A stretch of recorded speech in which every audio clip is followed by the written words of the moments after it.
Hi అండి. అందరికీ నమస్తే. ముందుగా మా ఈ శ్రీ శక్తి పిరమిడ్ మెడిటేషన్ ఛానల్‌కు అందరికీ స్వాగతం, సుస్వాగతం. అంతకంటే ముందుగా మనందరి గురువుగారైన బ్రహ్మర్షి పితామహ పత్రిజకీను పత్రి మేడం గారికి నా ఆత్మపూర్వక ధ్యానాభివందనాలు తెలియజేసుకుంటూ, అలాగే ఇక్కడున్న ప్రతి ఒక్క ఆత్మస్వరూపులందరికీ, వీక్షిస్తున్న వారందరికీ, మా కుటుంబ సభ్యులకి, అలాగే నాకు ఎవరైతే సపోర్ట్ చేస్తూ వస్తున్నారో వారందరికీ కూడా నా కృతజ్ఞతలు, ధన్యవాదాలండి.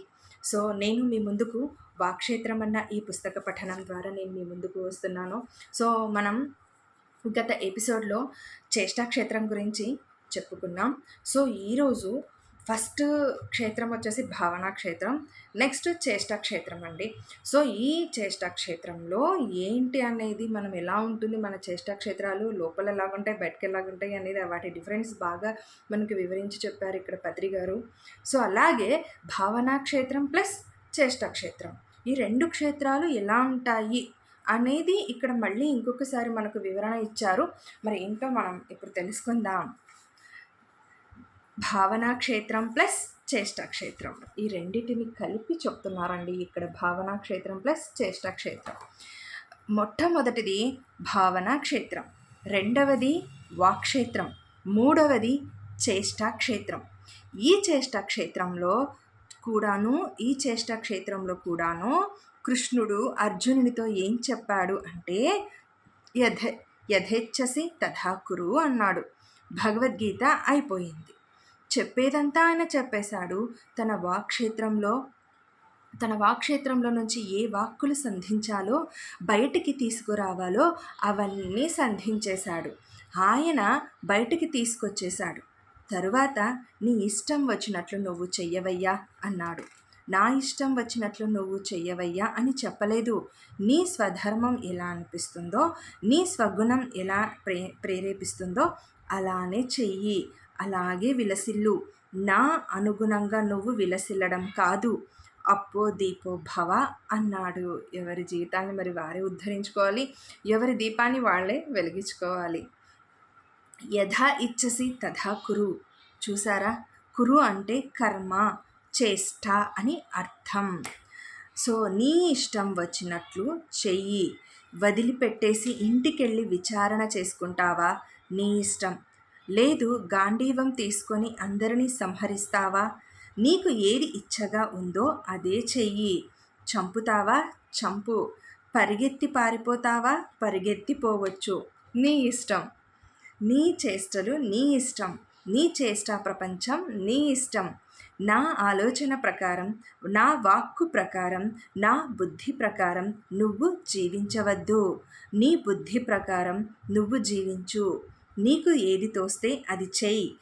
ఇందులో నిందించదగినది ఎక్కడా లేదు. చంపు. ఎవరికి నిన్ను నిందించడానికి సమర్థత లేదు. పరుగెత్తిపో. ఏమో అది చేయగలవేమో, చెయ్యలేవేమో కూడా. నాకేమో నువ్వు చెయ్యలేవేమో అనిపిస్తుంది. ఉదాహరణకు గాంధీవం వదిలిపెట్టేసి 3 అడుగులు వెనకకు వేస్తావనుకో, నీ విరోధి నవ్వుతాడు. గెలిచేస్తే వెంటనే నీకు ఉక్రోషం వచ్చి దానిచేత వేధింపబడి వెంటనే గాంధీవం పూని మళ్ళీ వాళ్ళనంతా విధ్వంసం చేస్తావు.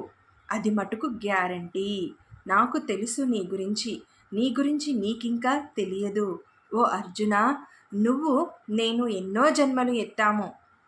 నాకు అంతా తెలుసు. నాకు నీ జన్మలు తెలుసు. నీకే నీ జన్మలు తెలియదు. అందుకోసం ఏడుస్తున్నావు. నువ్వు ఏ గుణ సంపన్నుడివో ఆ కార్య సంపన్నుడివి కా, ఆ చేష్ట సంపన్నుడివి కా. అక్కడే నీకు ఆనందం ఉంటుంది. అంటే యథా ఇచ్చసి తథా కురు. ఫ్రెండ్స్, నాకు అర్థమైంది ఏంటంటే అక్కడ శ్రీకృష్ణుల వారు అర్జునుల వారికి కాదండి, మనకు కూడా బోధిస్తున్నారు అని. మనం కూడా ఎలా ఆలోచించాలో, మరి మన చేష్టాక్షేత్రం ఎలా ఉండాలో మరి మనం కూడా ఆలోచించుకోవాలి ఒక్కసారి. ఈ కురుక్షేత్రంలో, కార్యక్షేత్రంలో మీకు ఇష్టం వచ్చినట్లు చెయ్యండి. చంపుతారా, చంపండి. మానభంగం చేస్తారా, మానభంగం చెయ్యండి. ఆ తర్వాత పోలీసులు వాళ్ళ ఇష్టం వచ్చినట్లు వాళ్ళు చేస్తారు. మీరేం చెయ్యాలనుకున్నారో అది మరి చేసేయండి. పోలీసులు ఏం చేస్తారో వాళ్ళు చేస్తారు. కనుక కార్యక్షేత్రంలో మనం సర్వపరతంత్రులం, సర్వస్వతంత్రులం కాదండి, సర్వపరతంత్రులం. మన కార్యాలన్నీ మన గుణాల ఆధీనంలో ఉంటాయి. ఇంకో చిన్న ఉదాహరణ, ఒకరోజు ఏమయ్యిందంటే 25 సంవత్సరాల వెనుక నేను నెలకు 25 రోజులు టూరు చెయ్యాలి. ఇంటి దగ్గర భార్యతో ఉండేది చాలా తక్కువ. ఒకసారి మా ఫ్రెండ్స్ అందరితో కలిసి ఒక వేశ్యాగృహం దగ్గరకు వెళితే బాగుంటుందని అనుకున్నాము. మిగతా అందరికీ అది మామూలే. నేను కూడా వెళ్ళాను, అక్కడ దాకా వెళ్ళాను, కానీ తిరిగి వచ్చేసాను. నా వల్ల కాలేదు. నా గుణం బట్టే కార్యం చేయడానికి మనస్సు సిద్ధమే, కానీ గుణం ఒప్పుకోలేదు. వెంటనే తిరిగి వచ్చేసాను. చూసారా మరి, నా కార్యం నా గుణానికి బందీ, నాకు బందీ కాదు. అది ప్రకృతి సహజం. ఎవరి కార్యకలాపాలు వారి వారి గుణ సంచయానికి అద్దం పడతాయి. కృష్ణుని కార్యకలాపాలు కృష్ణుని యొక్క ఆత్మ పరిణితికి అద్దం పడతాయి. కంసుని యొక్క కార్యకలాపాలు వాని యొక్క ఆత్మదశకు అద్దం పడతాయి. ఒక శైశవాత్మ, ఓ పిల్ల ఆత్మ, మహావృక్ష ఆత్మ అయిన కృష్ణుని ఆత్మ కార్యకలాపాలతో ఢీకొంటే ఎలా ఉంటుంది? కంసుడు కృష్ణుని చేతిలో చచ్చాడు అంటే కంసుడికి పరలోక ప్రాప్తి, అంటే కంసుడు తన గుణానుసారం చేశాడు. భయం లేకుండా ఉంటే కనుక అందరికీ స్వర్గప్రాప్తే. కంసుడికేంటి, కృష్ణుడికేంటి, ఎవరికి ఎక్కడా లోటుండదు.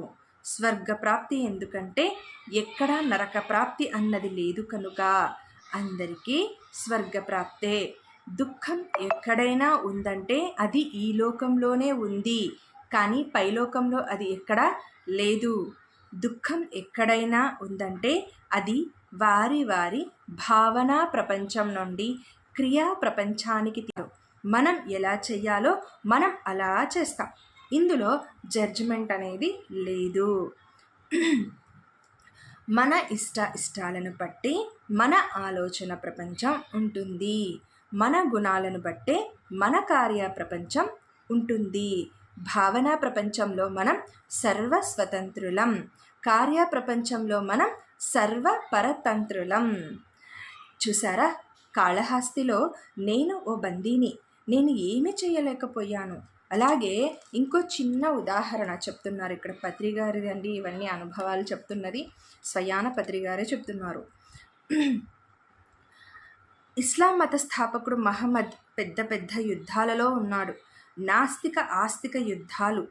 మహమ్మద్ ఆస్తికుడు, అక్కడున్న వాళ్ళంతా నాస్తికులు, అందరూ విగ్రహారాధకులు. మహమ్మద్ మాత్రం నిర్గుణోపాసకుడు. వాళ్ళకి వీళ్ళకి యుద్ధం. ఆ విషయాల్లో అనేక యుద్ధాలు జరిగాయి. ఒకసారి మహమ్మద్ క్రింద పడిపోయాడు. ఆ నాస్తికుడు మహమ్మద్ మెడ మీద కత్తి పెట్టేసి, ఇప్పుడు నీ అల్లా రక్షిస్తాడా? అల్లా ఎక్కడున్నాడు? నీ అల్లా నన్ను చంపేస్తున్నాడు అన్నాడు. సారీ ఫ్రెండ్స్, నీ అల్లా నిన్ను చంపేస్తున్నాడు అన్నాడు. అప్పుడు మహమ్మద్ ప్రశాంతంగా ఉన్నాడు, చిరునవ్వుతో అన్నాడు.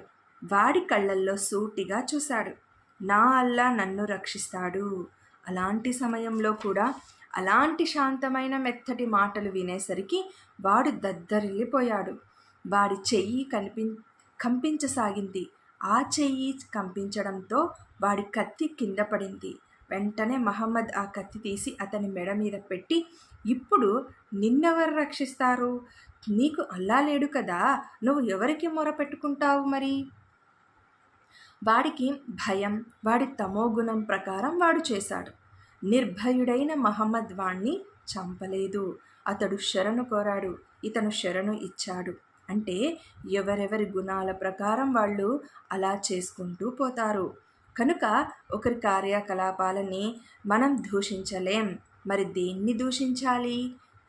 అటు భావన ప్రపంచాన్ని దూషించలేం, ఇటు కార్య ప్రపంచాన్ని దూషించలేం. మధ్యలో ఉన్న ప్రపంచమే దూషణ భాషణాలకు ఆలవాలమయ్యింది. సో ఫ్రెండ్స్, అర్థమైంది కదా భావనా క్షేత్రం అంటే ఏంటి, చేష్టా క్షేత్రం అంటే ఏంటి అనేది స్పష్టంగా ఎంతో వివరణతో ఇచ్చారండి ఇక్కడ పత్రి సార్ మనకు. సో అర్థమైంది అనుకుంటున్నాను నేను కూడా. నాకైతే కొంతవరకు అర్థమయ్యింది. ఎలా మన భావనా క్షేత్రంలో మనం ఉంటామో ఏదైనా ఊహించుకోవచ్చు. ఒకరికి ఇబ్బంది పెట్టనంత వరకు, ఇబ్బంది కలిగించనంత వరకు. మరి చేష్టా క్షేత్రంలో ఎలా ఉండాలి? మనం పరతంత్రులం అయిపోతామో, భావనా క్షేత్రంలో స్వతంత్రులం అవుతాము. సో అనేది చెప్పారు సార్ ఇక్కడ. So superb. Thank you so much sir. Patri సార్కి మనం మళ్ళీ కృతజ్ఞతలు తెలుపుకుందాం ఈ సందర్భంగా. అలాగే నేను మరొక ఎపిసోడ్తో మీ ముందు ఉంటాను. సో నెక్స్ట్ అనేది వాక్క్షేత్రం అండి. ఈ వాక్క్షేత్రమే మొత్తం పుస్తకం. ఈ పుస్తకం అంతా నెక్స్ట్ ఇంక వాక్క్షేత్రమే ఉంది. వాక్క్షేత్రంలో ఇది మొదటి భాగం, వాక్క్షేత్రం రెండవ భాగం, భాగాల ప్రకారంగా ఉందండి ఇది వాక్క్షేత్రం అనేది. సో మరి మనం ఈ విశేషాలు కూడా తెలుసుకుందాం నెక్స్ట్ ఎపిసోడ్లో. వాక్క్షేత్రం రెండవ భాగం, భాగాల ప్రకారంగా ఉందండి ఇది వాక్క్షేత్రం అనేది. సో మరి మనం ఈ విశేషాలు కూడా తెలుసుకుందాం నెక్స్ట్ ఎపిసోడ్లో. Thank you so much friends. So ఈ శ్రీ శక్తి పిరమిడ్ మెడిటేషన్ ఛానల్ని ఎవరు కూడా లైక్ చేయకుండా, సబ్స్క్రైబ్ చేయకుండా అయితే ఉండకండి. మరి ఇలాంటి జ్ఞానవంతమైన మరెన్నో వీడియోస్ నేను మీ ముందు ఉంచుతాను ఇలాగా. Thank you so much.